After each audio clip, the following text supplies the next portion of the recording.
Warm welcome for Andrew Kossowski. Thanks, I appreciate it. So if you haven't noticed, I am just a little passionate about when I deal with things in life, whether it's work or personal, but that's how I've embraced it, and I've learned that through a fuel that I got from my parents because they had to go through so many changes themselves. And so that's why I want to share some of the stories of my parents.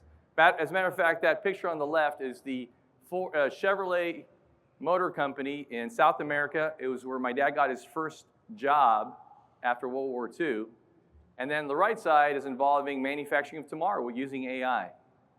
My dad and his two brothers were born and raised in Warsaw, Poland. Happy life, middle-class family. Everything's great. They love hunting and fishing. And then suddenly what happened? The Nazis invaded Poland.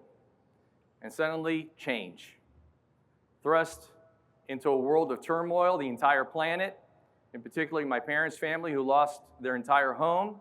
The eldest brother, old enough to join the military, drafted into the military. The two younger brothers decided they were going to help the effort by joining the underground. My father at the time, in this picture here, 16, and his older brother, 17. Unfortunately, after they were doing some stealing of maps, they were captured by the Nazis. They spent the last 2 years of the war in a forced labor camp. There's two kinds of concentration camp, death camps, labor camps.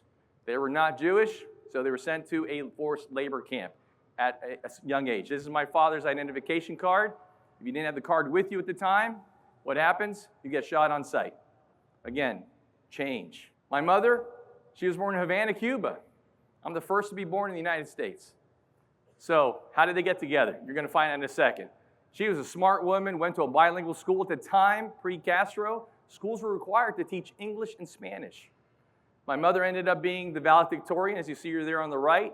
Life was good, ready to start her life. Then what happened? My father, after World War II, that's him on the left as a young man, his first job was as a tools warehouse assistant at the Chrysler manufacturing plant in Caracas, Venezuela. Later on, he got promoted, became the plant manager of their space division. I don't know if you know this, but Chrysler made the Mercury rockets for NASA. The only reason why they're not in the space business today is because they lost the design for the space shuttle.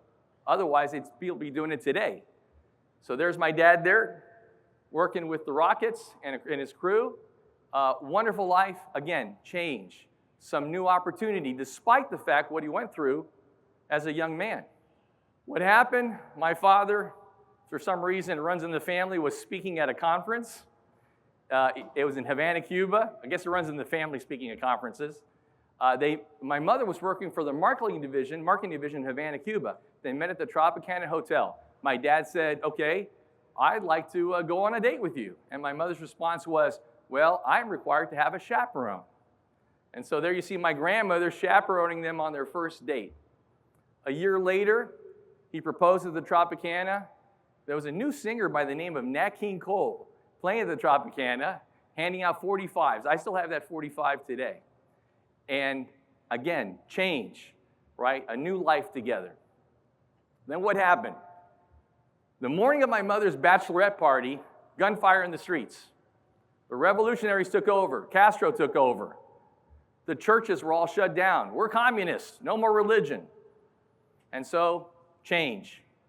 What did they do? They packed up. My father still had family in Venezuela, and they said, let's hold the services in Venezuela, and they got married in Caracas. Change. Then what happened?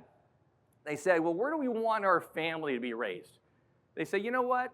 Caracas is doing good. Second to the United States in GDP at the time. But you know what? We want our kids to be born in the United States. We feel there's opportunity there. Boy, were they prophetic in that. Because fast forward 20 years later, you had Chavez, they became communists. Now they're one of the worst in inflations in the world. They never imagined that would have happened. But that's the decision they made. Again, now change. My own personal evolution has been filled with changes. Andrew 1.0 was in the United States Air Force, where I had the privilege of being in manufacturing, representing the Air Force. I was with the C-17 program at the McDonnell Douglas plant that was eventually bought out by Boeing. I got to see the first 6 planes built from the first rivet through first flight, an experience I will never forget. That's my crew there when we did the first 100 hours of the very first T1 aircraft of C-17, test one of C-17. And to this day, we're still wonderful friends. That was 1.0. 2.0 is in the corporate world. I was testing so much that I got phone call after phone call, hey, we need testers. And in the mid-90s, if you're old enough to remember, there was something weird called the Y2K. And they said, hey, we need somebody to help us to test this because it's the end of the world coming up. And so I got recruited, not in aerospace, even though my undergrad was in aerospace. I got recruited by a company called MCI, a telecommunications company. And that started Andrew 2.0, my telecommunications career, where I eventually moved up through the ranks. I had the privilege of leading teams in Asia, Africa, and in Latin America. My last posting was as CIO for the third largest telco in the world in Nairobi, Kenya. My family had a wonderful opportunity to live in all these different countries. And I said, you know what? At the time of our last posting, should I retire or not retire? Well, I have too much energy in me to retire. So we decided, let's move to Florida, where we are planning on retiring, but let's find a business. And as a result of that move, it reminded me of all the changes my family's been through. Our own son, my wife's here, Sydney, he went through 3 different high schools. We have moved 27 times in our life. That's a big number. Changes of new governments, new countries, new cultures, new friends, saying goodbye to friends, constant change. But we met it very passionately, and we met it with an opportunity to grow personally. And these are some photographs of some of those changes that we've been to. You'll see some Ryder trucks there multiple times as well. Once we got to Florida, we said, hey, let's try to find something in manufacturing, because I really loved manufacturing. But I also wanted to apply some of my business acumen that I learned in the corporate world. As CIO, I had a staff of over 2,000 people across 17 countries. I had my own HR department, my own legal department. I had to manage my own balance sheet, my own P&L. So I had that business experience as well. So I combined the two and said, let's find a business for sale. And we did. This is the old shop that we found. Not very pretty. I think somebody was talking about it. Dan was talking about the before and after pictures of how companies transform. This is a 5,000 square foot facility, been around for 27 years, 10-foot ceilings. They had one ventilation fan that sometimes worked.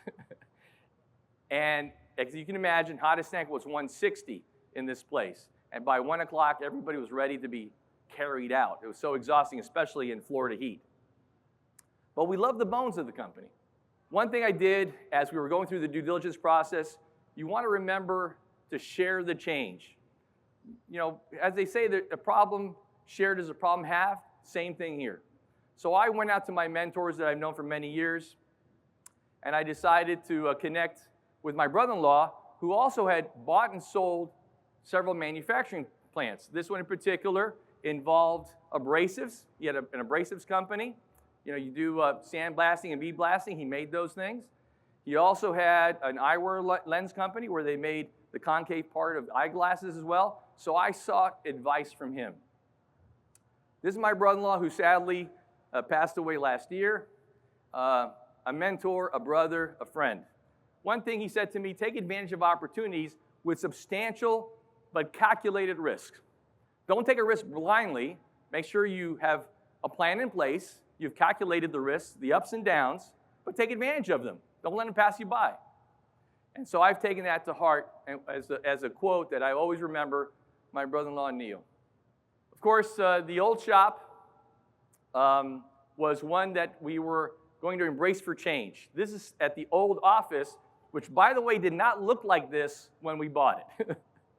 It had some really nasty, ripped-up carpets that they found in some closet, put it on the floor. We painted everything. We made it look nice, a more inviting atmosphere. You can see my good friend Chet there from Steelhead on the left-hand side, who, by the way, we met in 2021, and I'll tell you that a little bit later. On the right side was also getting our certifications for hazardous waste. So we started implementing changes to this new business, but we were embracing it. And you notice there, I'm not embracing it alone. I'm embracing it with my team. I wanted their buy-in. I wanted their feedback. I wanted them to have skin in the game. I wanted to feel ownership in the change process. I wasn't going to be one of those people who says, we're going to do it, I own it, it's my company, we're going to do it my way.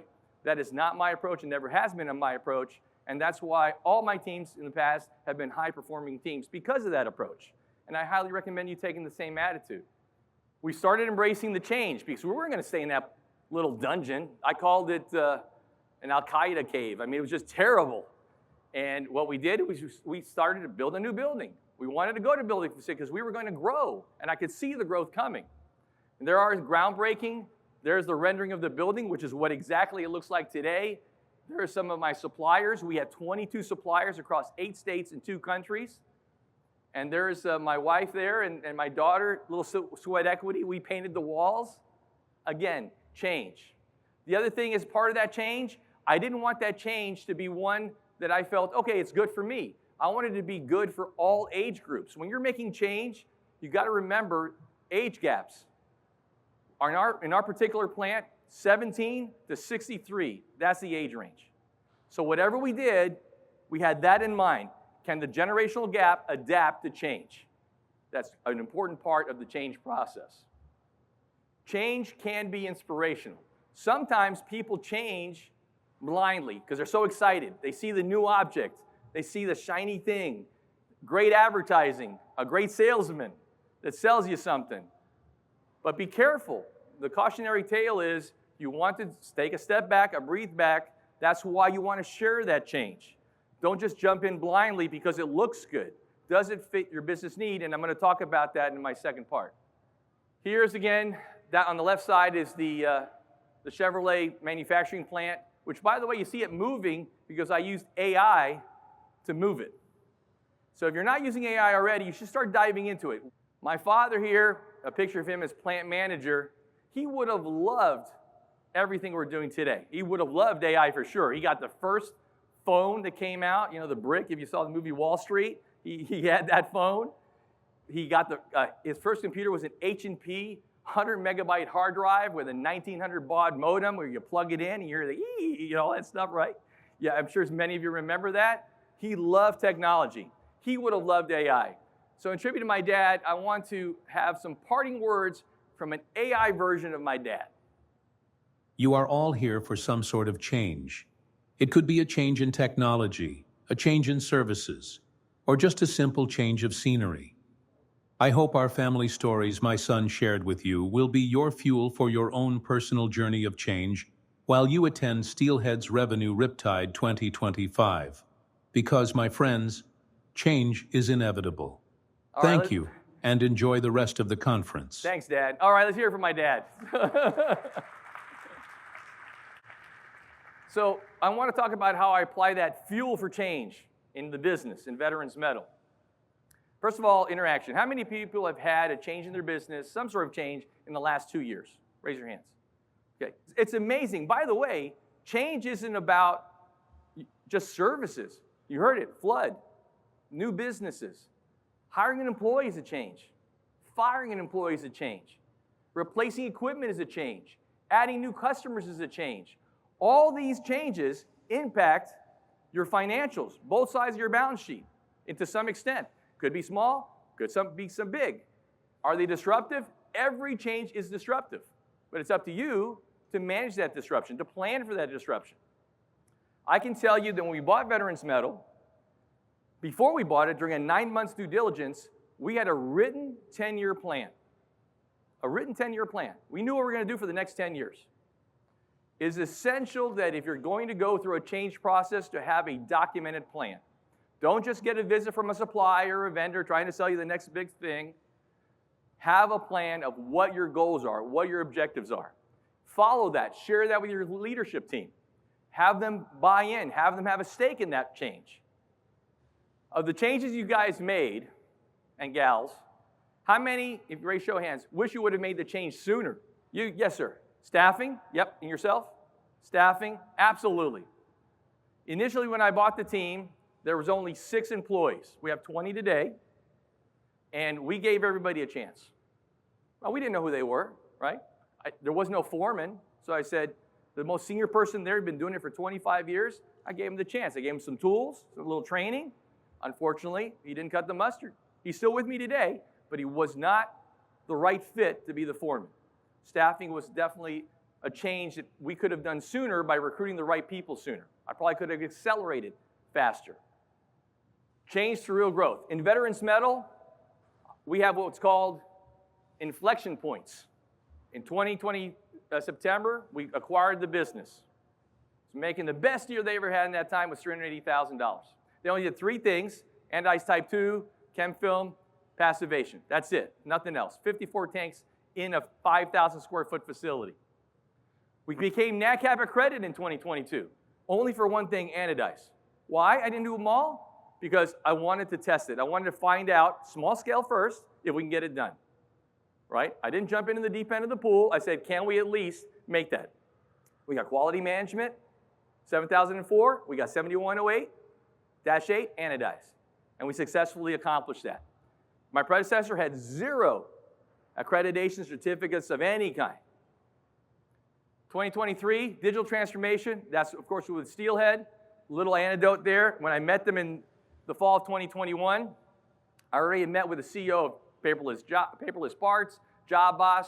They wanted to create a Frankenstein monster for me. I did not want to. My advice to you as a technology guy is COTS, commercially off the shelf.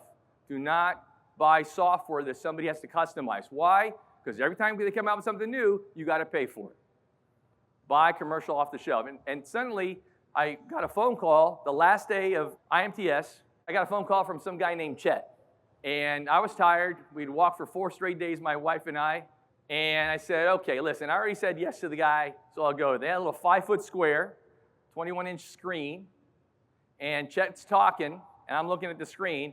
And I swear it was a Charlie Brown moment. All I can hear Chet was saying, wah, wah, wah, wah, wah, wah. Because I'm looking at the screen, and I'm saying, that's what I've been looking for. That's what I needed. That's what I had planned for in 2020 as part of our 10-year plan, to digitize and get rid of all these traveler cards, all this paper, and all this pencil whipping. And if you're military, you know what pencil whipping is. It's where you fudge the numbers, fudge the data. I didn't want that. I wanted real data, because how can I control quality? How could I know if I have good quality if we're making it up? So we started transforming in 2023 when we implemented the new facility. That's our team, some of our team members there. That's our new general manager being held up, Jesse French. We then became, in 2024, merit level NADCAP accredited for everything. And we were the first in the country to use Steelhead to get NADCAP accreditation. All the reporting, all the job audits came out of Steelhead. The ones I sent them 30 days in advance, and when they were on site, we pushed the button, we spit it out. And the guy looks at it and go, wow, what is all this other stuff? Because I just didn't do their minimum, and if you've seen their minimum in their handbook, how many people have NADCAP here? Okay, a few. So what's disappointing about NADCAP, they're still stuck in 1994, all right? Their handbook that says what's the requirement was written on an IBM Selecta 3 typewriter. That's the example that's scanned online, all right? They're stuck in the dark ages. Steelhead, working with Steelhead, we created the automatic job audit that provides start and stop times, what is our PCD requirements for minimum and maximums, all the pHs, all the water breaks, everything we needed comes out digitally. We were the first to do that. The guy who said, okay, you passed, this is good, you're done. That's what we want. We want that kind of modernization. Plus, it gives us peace of mind that nobody's fudging our data. It's the right quality. Then we expanded just this year to include paint and powder coated. So every one of these things were levers for growth. And we just didn't do it blindly. It was planned for. One of the things that we did in the planning process from day one, listen to the customers. The first 90 days of acquisition, we did a roadshow with the first top 10 customers and told them what we were going to do. Had a PowerPoint presentation. We're going to fire these suppliers. We're going to get these new dies. We're going to get these new equipment. We're going to actually write PCDs. We didn't have any process control documents in the shop at all, right? So we showed them what we were going to do. And they said, okay, we're going to give you a shot. Because those were his customers, but they were sending them all the crappy parts. But they were doing high-end aerospace parts. They said, we're going to give you a shot. Sure enough, they did, and we've just grown exponentially. From the surveys, what we heard from our customers, they wanted Type 3 hard coat. They were telling me 8 to 12-week lead times.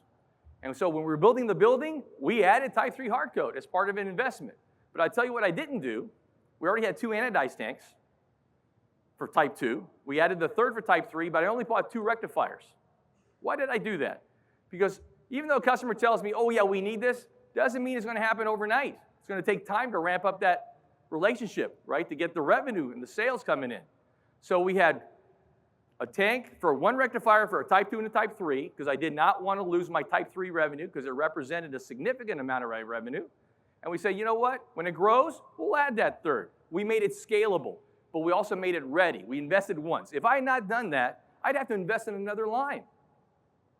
So I didn't do that. I went ahead and prepared for future growth. And that's important when you're looking at change. Change for growth. We expanded our capacity with things we already have. One thing we measure is throughput. How long is dock time in our plants? If I see that growing, do I need to add more personnel? But I don't want to just arbitrarily add a second shift. What does a second shift mean? Front office, quality, assurance, quality control, linesmen, repairs. So what we did is we took the existing staff, we carved a little bit out of it and made a split shift. So instead of a whole second shift, we had a split shift working from 10, and by the way, we went to a 4-day work week. Productivity went up 20%. So just FYI, it was fantastic. Monday through Thursday, 10-hour days, it went up 20% in productivity throughput, production throughput. So what we did is we created a second split shift from 10 to 8.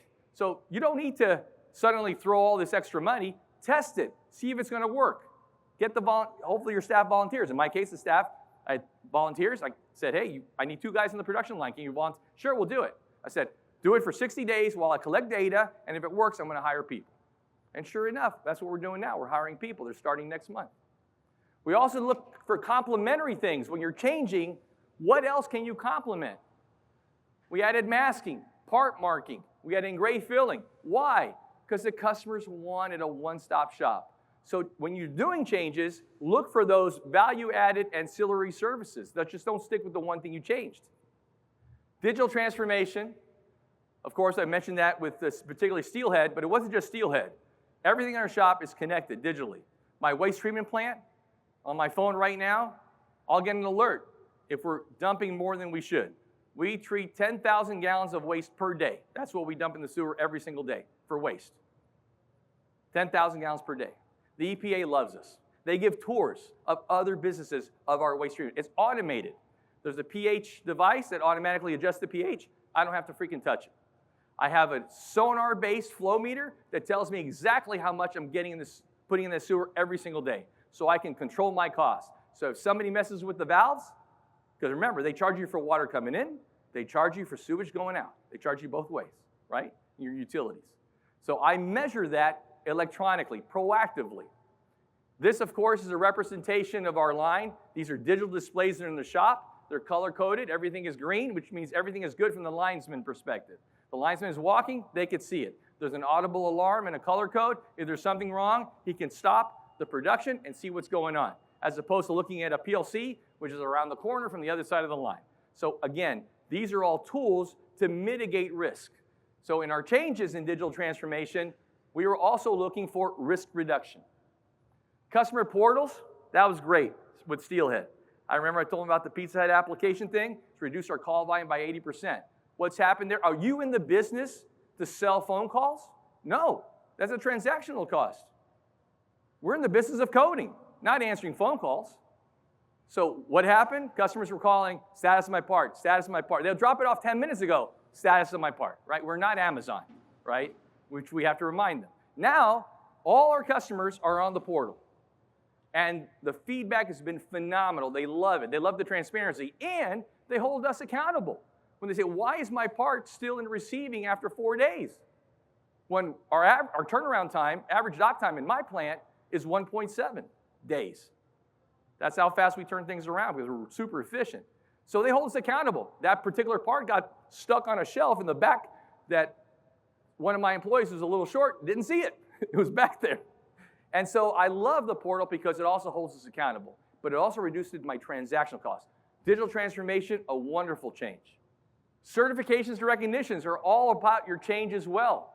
you want to be recognized for all that hard work you're doing. In our case, this year we made Top Shop for Product Finishing Magazine, only one of two in the state of Florida, 33 of them nationwide.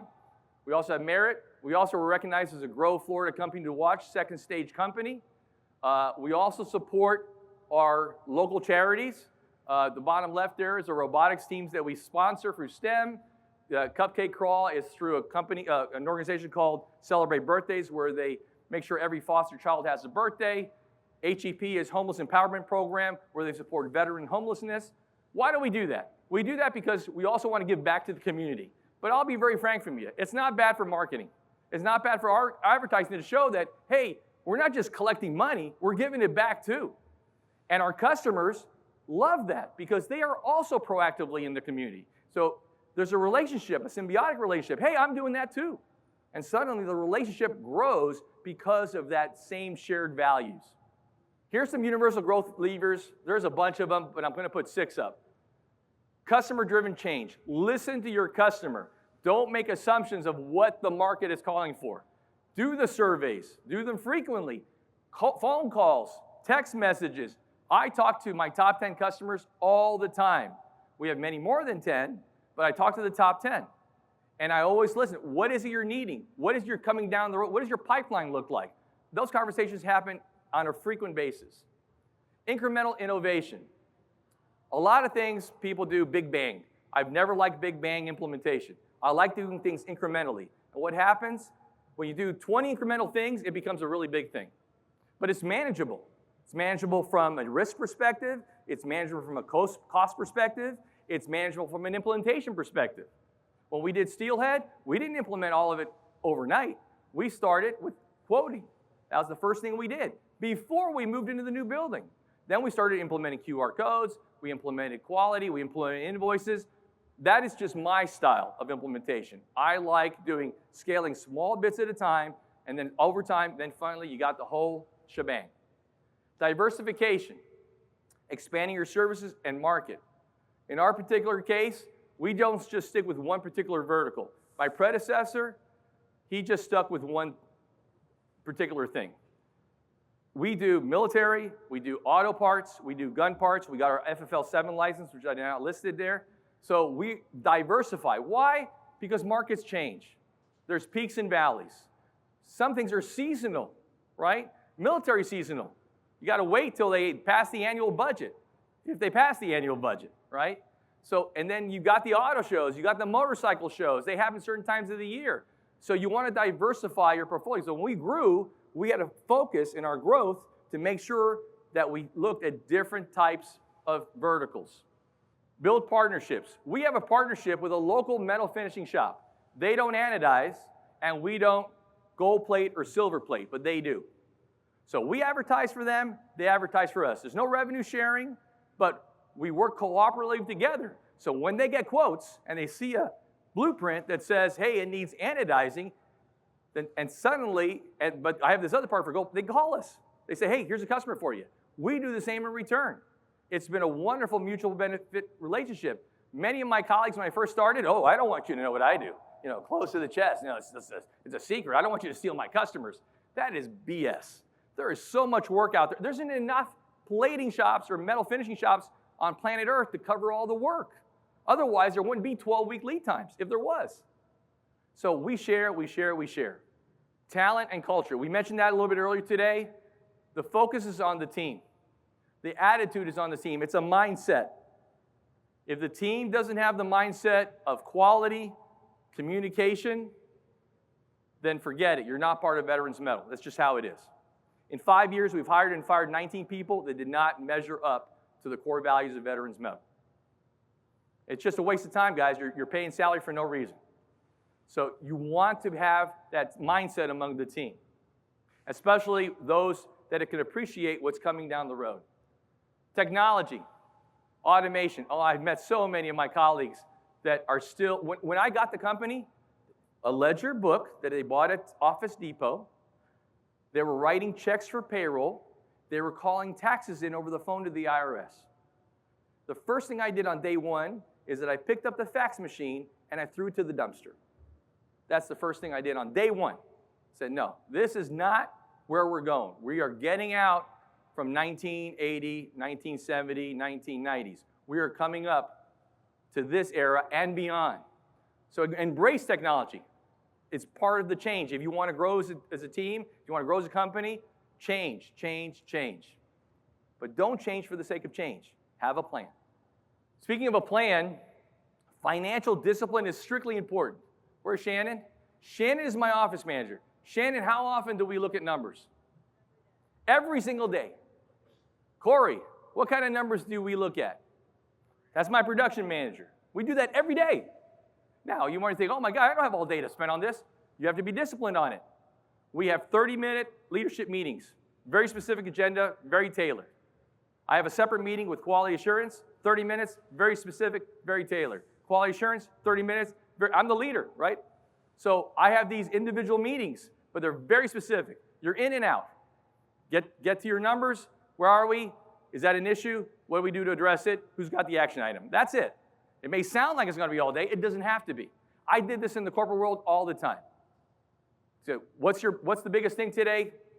What's your number one issue today? That's what I did in the corporate world. 2 questions to my leadership team, one at a time. That was it. Lasted 60 minutes. And I had 22 members of my leadership team in the corporate world. You can do it. But you got to be on your numbers every single day. What do we look at? We look at revenue growth rate. We look at gross margins. We look at operating costs, cash flow, customer concentration. My predecessor, his number one customer, 47% of his revenue. What happens if they have a bad day? He's dead, right? I don't allow any customer to be, I heard somebody mention about 5%. Our top customer is 9%. We do not allow customers to get into double digits. How do we fix that? We get more customers. Or we increase wallet share of existing customers, more business with them. But our driving force is not to allow that risk. It's a risk if you're so dependent on one customer.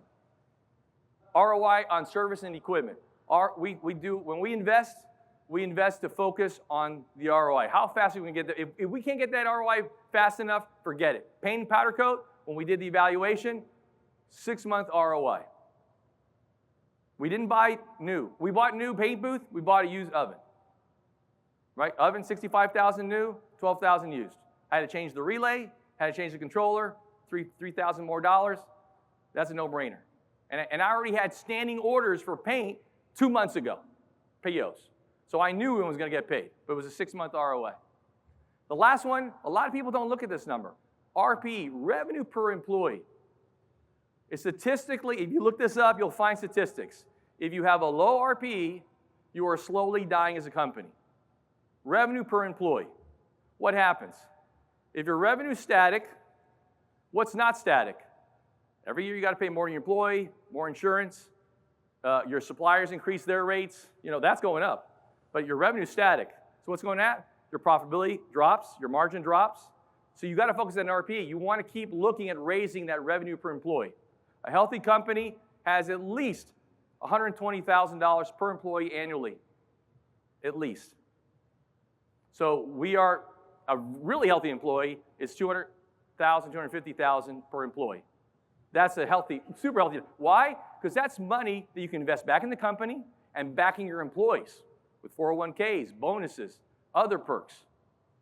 So you want to look at RPE. If you haven't looked at RPE in the past, I strongly suggest you look it up and take a look how it will go. H2, we have strategy meetings twice a year, my leadership team. 6-hour session.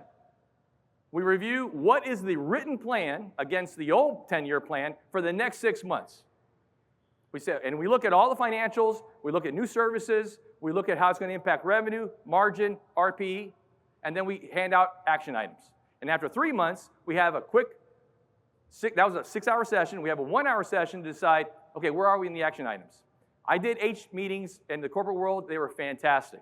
Because if you don't have a strategy, a written strategy, you're going to get lost. It's just a fact.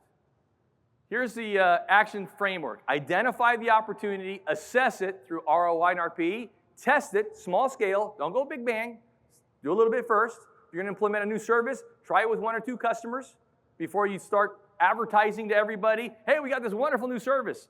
No, first try it with a few customers. That's what we did. And we said, okay, we worked out the bugs, cooperative customers, they know we're going through a growing pain. We tweaked it, we dialed it in. Everybody knows that phrase, dialing it in. And then we went ahead full marketing full deployment, and then scale. Recognition is important. Apart from the ones I mentioned, I also have the honor of being recognized industry champion from Product Finishing Magazine. You'll see that in November's issue of the magazine. And we also got recognized by the Tampa Bay Business Journal for an Innovation Award. That's coming out in January as well. One last thing, quote to remember. Growth isn't about resisting change, it's about steering it with a plan. Don't grow or change for the sake of changing. Change for the sake of growth with a plan. That's worked for us. Right now, I told you we had a 10-year plan. We're actually completed 5 years. We're on year 7 of our plan right now, even though it's 5th year. And by the end of next year, we're going to be on year 9 of our plan. We've gone from a small job shop in revenue to a medium job shop in terms of revenue. And by the next 18 months, cross your fingers, we will be a large shop in terms of revenue. With that, I'll take some questions. You mentioned about sharing with the network of metal finishers. What do you say to those metal finishers who don't want to follow the quote on the last side? They don't want to steer it. They don't want to change. What do you say? Well, their response is, if it ain't broke, don't fix it, right? That's an old saying. I say, you know what? That is your choice. But at the advent of all this new technology, especially with AI is a game changer, guys. No matter, I know there's some issues with it right now that people are controversial, but it is a game changer. I said, you're going to get left behind. Because I can tell you that remember, we're 3rd tier. We're not 2nd tier. We're not 1st tier. We're not the U.S. government, right? So we're a little bit lower in the totem pole. I can tell you that the U.S. government is going to mandate changes in speed and in quality and efficiency. The primes are going to follow suit because if they want that contract, they're going to do it. And the shops, the CNC shops that are fabricating it, it's going to be part of their contracts. What do they have? They have 2, 3, 5-year, 10-year contracts. And it's going to be in there. Whether it's cybersecurity, whether it's the use of business intelligence, all kinds of things in technology. If they don't adapt or start looking into it now, they will be left behind. They'll be surprised, what happened? Right? It's going to happen. So when I talk to them, I say, hey guys, you don't have to do this tomorrow. Do it incrementally. But I'm telling you, you're going to be left behind. Now, some of them are a little bit older, and I spoke to the State of Florida Senate Commerce Committee. I was one of 2 manufacturers representing the state of Florida.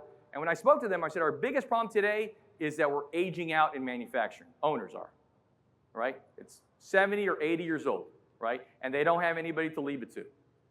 And so we have an issue here in Florida, and I mean, not here in Florida, we're in Michigan, but in Florida, we have an issue that we have an aging out problem in manufacturing. So I'm telling them, hey, there's no reason why you can't transform. You can't leave it to the next generation, pass the torch. But some of them just can't be bothered. They don't, change is fear for many people. People don't like, they're comfortable, right? But what they're not going to be comfortable with is when they realize they start losing contracts because of this other shop, like in my shop, 1.7-day turnaround.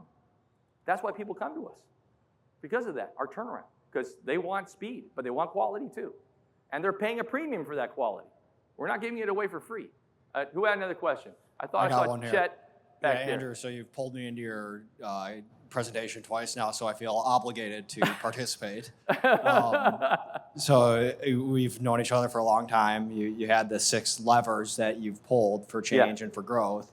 I'm wondering, I've seen many, many more that you've been able to implement and change. What are you doing next, or what's the last one that you Yeah, and I talk really fast today, folks, because first of all, you're all digesting your food, so I want to get you before you fall asleep.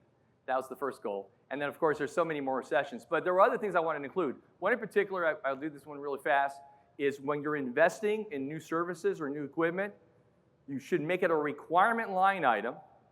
Is it scalable? I'll give you an example. So when we built a new building, we bought a fully automated stainless steel passivate system, fully automated. So all the tanks plus a processing unit. The processing unit sucks the liquids from back and forth, flushes the line, it rinses the parts, and even dries my parts. Love it. But I didn't buy just that model. I bought a model that was adaptable to add more tanks and adaptable to add another processing unit using the existing tanks. That made it scalable. So instead of spending, and that cost me, I don't mind sharing with you, it was about $200,000 for the fully automated passivate system. Now, I just have to spend a fraction of that to buy one additional tank for, let's say, because we do nitric acid, citric acid. But the system is adaptable with the hose connection already built in to be able to scale that for citric acid passivation. The master unit has 2 more connections to be able to add 2 additional processing units where the parts go in. Again, what's that cost? That unit by itself costs a fraction of the price of the whole thing. So when you do start to look for changes in your business, in implementing new services, new processes, find out, is it scalable? Because what you don't want to do is buy something and then you're maxed it out. You want to have something that has potential for growth at every single time. Big round of applause for Andrew. Thank you very much. Thanks. All right, thanks, guys.